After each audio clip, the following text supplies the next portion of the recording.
You have to be patient and have perseverance and having a sense of where you want to go and having the passion to still believe in your idea even when everybody else is saying, well, why are you wasting your time on this? It obviously it's not happening, but you know it's going to happen. You just don't, you never give up on that idea. I think what's great about the truly transformative inventions and the entrepreneurial ideas that really end up having a significant impact is they start relatively small and most people don't quite understand even what you're talking about.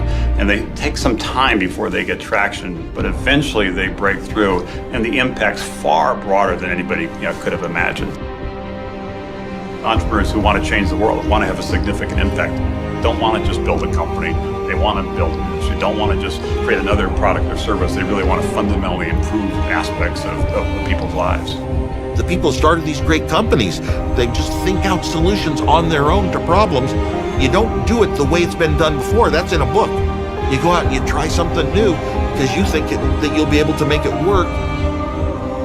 The great business icons, it's not that they were worth hundreds of millions or billions or trillions of dollars, is that they moved society forward. Whatever their motivations, whatever it was, they being here and their lust for success, for power, for money, for fame, moved us forward. Every great business leader I've ever met, in addition to being very smart, very driven, they have this, why not me? Screw it, I deserve it, let's go.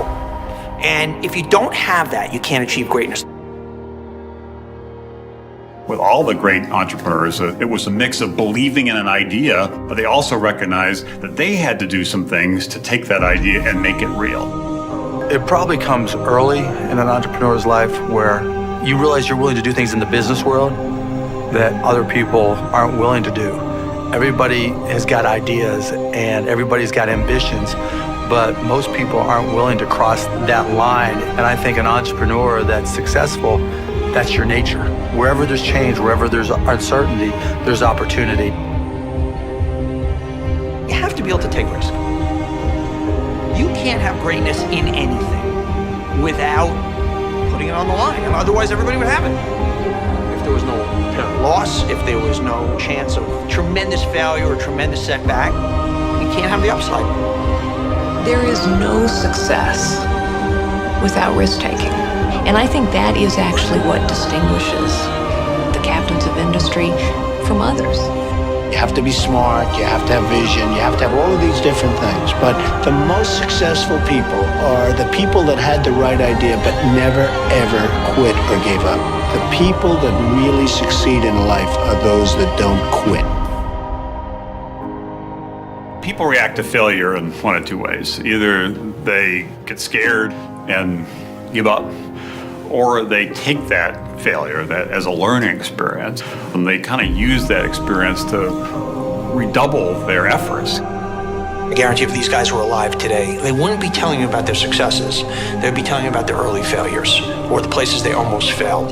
That's the great motivator, and you have to be able to embrace that. If you can't embrace both failure or the possibility of failure or the tremendous fear of failure, you can't be wildly successful. It's an axiomatic truth.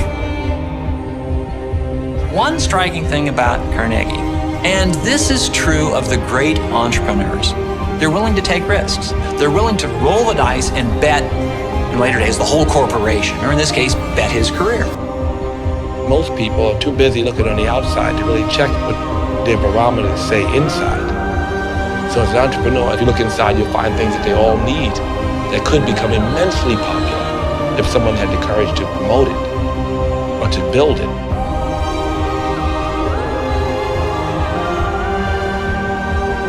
Every business has some uniqueness, either unique talent, unique product, unique capacity, and the trick is to find it and capitalize on it. You're always looking for the next innovation, the next niche, the next product improvement, the next service improvement. You're always trying to get better. He's looking into the future. He looks across the Mississippi and he sees a bridge.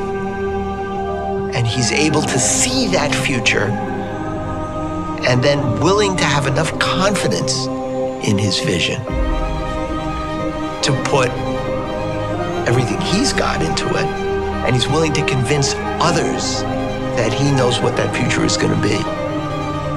When it finally does break through, it is sort of gratifying because you're starting to see the reality of what you always believed, that the vision you had that someday the world would be different is starting to move in that direction. If you're in a well-run company, competing against other well-run companies, you're coming up with ideas to jump them. You're gonna be thinking, they might do this, I'm gonna do this. Business, in the end, is understanding the playing field. Tell me who's on it, what their strengths are, what their weaknesses are, and what is your checkmate play to top them and nail them. And so you're always in that competitive game. You're looking at innovation. You're looking at leapfrogging, trying to get ahead of them. You're never complacent. You're semi-paranoid about what they're doing. That's what a game is all about. Oftentimes I'm asked, do you have to be ruthless to be very successful? And I say, you do not have to be ruthless, you have to be smart. Smart is the key word. You have to be smart. I never like to look back. I'm a very forward-thinking person and a very positive-thinking person. And the transactions that I did or did not do, I very rarely have any remorse over a situation. I like to move on.